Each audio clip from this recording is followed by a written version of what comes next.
የጌታችን የኢየሱስ ክርስቶስ ወንጌል ቅዱስ ማርቆስ እንደጻፈው። ምዕራፍ 10። ከዚያም ተነስቶ በዮርዳኖስ ማዶ ወደ ይሁዳ አገር መጣ። ደግሞም ብዙ ሰዎች ወደ እርሱ ተሰበሰቡ፣ እንደ ልማዱም ደግሞ ያስተምራቸው ነበር። ፈሪሳውያንም ቀርበው ሰው ሚስቱን ሊፈታ ተፈቅዶለታልን ብለው ሊፈትኑት ጠየቁት። እርሱ ግን መልሶ ሙሴ ምን አዘዛችሁ አላቸው። እነርሱም ሙሴስ የፍችዋን ጽሕፈት ጽፎ እንዲፈታት ፈቀደ አሉ። ኢየሱስም መልሶ እንዲህ አላቸው፣ ስለ ልባችሁ ጥንካሬ ይህችን ትእዛዝ ጻፈላችሁ። ከፍጥረት መጀመሪያ ግን እግዚአብሔር ወንድና ሴት አደረጋቸው።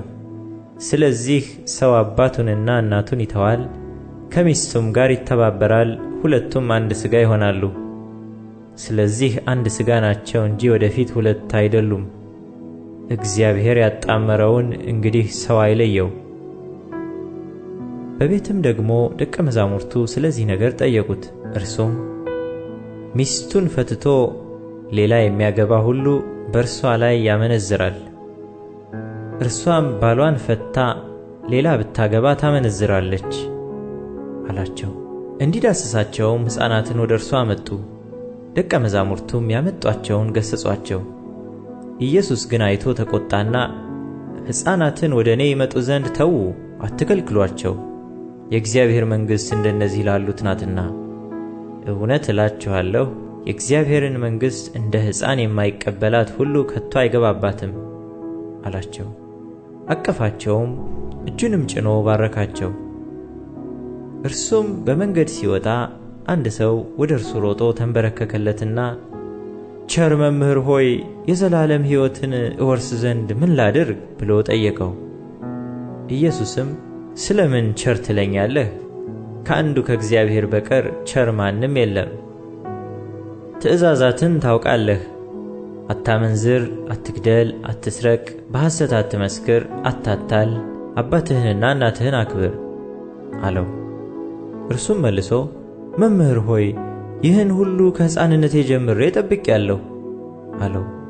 ኢየሱስም ወደ እርሱ ተመልክቶ ወደደውና አንድ ነገር ጎደለህ፣ ሂድ ያለህን ሁሉ ሽጠህ ለድሆች ስጥ፣ በሰማይም መዝገብ ታገኛለህ፣ መስቀሉንም ተሸክመህ ና ተከተለኝ አለው። ነገር ግን ስለዚህ ነገር ፊቱ ጠቆረ፣ ብዙ ንብረት ነበረውና እያዘነም ሄደ። ኢየሱስም ዘወር ብሎ አይቶ ደቀ መዛሙርቱን ገንዘብ ላላቸው ወደ እግዚአብሔር መንግሥት መግባት እንዴት ጭንቅ ይሆናል አላቸው። ደቀ መዛሙርቱም እነዚህን ቃሎች አደነቁ። ኢየሱስም ደግሞ መልሶ ልጆች ሆይ በገንዘብ ለሚታመኑ ወደ እግዚአብሔር መንግሥት መግባት እንዴት ጭንቅ ነው። ባለጠጋ ወደ እግዚአብሔር መንግሥት ከሚገባ ግመል በመርፌ ቀዳዳ ቢያልፍ ይቀላል አላቸው። እነርሱም ያለ መጠን ተገረሙና እርስ በርሳቸው እንግዲያ ማን ሊድን ይችላል ተባባሉ። ኢየሱስም ተመለከታቸውና ይህ በእግዚአብሔር ዘንድ እንጂ በሰው ዘንድ አይቻልም፣ በእግዚአብሔር ዘንድ ሁሉ ይቻላልና አለ። ጴጥሮስም እነሆ እኛ ሁሉን ትተን ተከተልንህ ይለው ጀመር። ኢየሱስም መልሶ እንዲህ አለ፣ እውነት እላችኋለሁ ስለ እኔና ስለ ወንጌል ቤትን ወይም ወንድሞችን ወይም እህቶችን ወይም አባትን ወይም እናትን ወይም ሚስትን ወይም ልጆችን ወይም እርሻን የተወ አሁን በዚህ ዘመን ከስደት ጋር ቤቶችን ወንድሞችንም እህቶችንም እናቶችንም ልጆችንም እርሻንም 100 እጥፍ በሚመጣውም ዓለም የዘላለም ሕይወት የማይቀበል ማንም የለም። ግን ብዙ ፊተኞች ኋለኞች፣ ኋለኞችም ፊተኞች ይሆናሉ። ወደ ኢየሩሳሌምም ሊወጡ በመንገድ ነበሩ። ኢየሱስም ይቀድማቸው ነበርና ተደነቁ። የተከተሉትም ይፈሩ ነበር። ደግሞም 12ቱን ወደ እርሱ አቅርቦ ይደርስበት ዘንድ ያለውን ይነግራቸው ጀመር። እነሆ ወደ ኢየሩሳሌም እንወጣለን፣ የሰው ልጅም ለካህናት አለቆችና ለጻፎች አልፎ ይሰጣል፣ የሞት ፍርድም ይፈርዱበታል፣ ለአሕዛብም አሳልፈው ይሰጡታል፣ ይዘብቱበትማል፣ ይተፉበትማል፣ ይገርፉትማል፣ ይገድሉትማል፣ በሦስተኛውም ቀን ይነሣል አላቸው። የዘብዴዎስ ልጆች ያዕቆብና ዮሐንስም ወደ እርሱ ቀርበው መምህር ሆይ የምንለምንህን ሁሉ እንድታደርግልን እንወዳለን አሉት። እርሱም ምን ላደርግላችሁ ትወዳላችሁ አላቸው። እነርሱም በክብርህ ጊዜ አንዳችን በቀኝ አንዳችንም በግራ መቀመጥን ስጠን አሉት። ኢየሱስ ግን የምትለምኑትን አታውቁም፣ እኔ የምጠጣውን ጽዋ ልትጠጡ እኔ የምጠመቀውንስ ጥምቀት ልትጠመቁ ትችላላችሁን አላቸው። እነርሱም እንችላለን አሉት። ኢየሱስም እኔ የምጠጣውን ጽዋ ትጠጣላችሁ፣ እኔ የምጠመቀውንም ጥምቀት ትጠመቃላችሁ፣ በቀኝና በግራ መቀመጥ ግን ለተዘጋጀላቸው ነው እንጂ የምሰጥ እኔ አይደለሁም አላቸው። አስሩም ሰምተው በያዕቆብና በዮሐንስ ይቆጡ ጀመር። ኢየሱስም ወደ እርሱ ጠርቶ እንዲህ አላቸው፣ የአሕዛብ አለቆች ተብሎ የምታስቡት እንዲገዟቸው ታላላቆቻቸውም በላያቸው እንዲሰለጥኑ ታውቃላችሁ። በእናንተስ እንዲህ አይደለም። ነገር ግን ማንም ከእናንተ ታላቅ ሊሆን የሚወድ የእናንተ አገልጋይ ይሁን፣ ከእናንተም ማንም ፊተኛ ሊሆን የሚወድ የሁሉ ባሪያ ይሁን። እንዲሁ የሰው ልጅም ሊያገለግልና ነፍሱን ለብዙዎች ቤዛ ሊሰጥ እንጂ እንዲያገለግሉት አልመጣም። ወደ ኢያሪኮም መጡ። ከደቀ መዛሙርቱና ከብዙ ሕዝብ ጋር ከኢያሪኮ ሲወጣ የጤሜዎስ ልጅ ዕውሩ በርጤሜዎስ እየለመነ በመንገድ ዳር ተቀምጦ ነበር። የናዝሬቱ ኢየሱስም እንደሆነ በሰማ ጊዜ የዳዊት ልጅ ኢየሱስ ሆይ ማረኝ እያለ ይጮህ ጀመር። ብዙዎችም ዝም እንዲል ገሰጹት። እርሱ ግን የዳዊት ልጅ ሆይ ማረኝ እያለ አብዝቶ ጮኸ። ኢየሱስም ቆመና ጥሩት አለ። ዕውሩንም አይዞህ ተነሳ ይጠራሃል ብለው ጠሩት። እርሱም እየዘለለ ተነሳና ልብሱን ጥሎ ወደ ኢየሱስ መጣ። ኢየሱስም መልሶ ምን ላደርግልህ ትወዳለህ አለው። ዕውሩም መምህር ሆይ አይ ዘንድ አለው። ኢየሱስም ሂድ እምነትህ አድኖሃል አለው። ወዲያውም አየ፣ በመንገድም ተከተለው።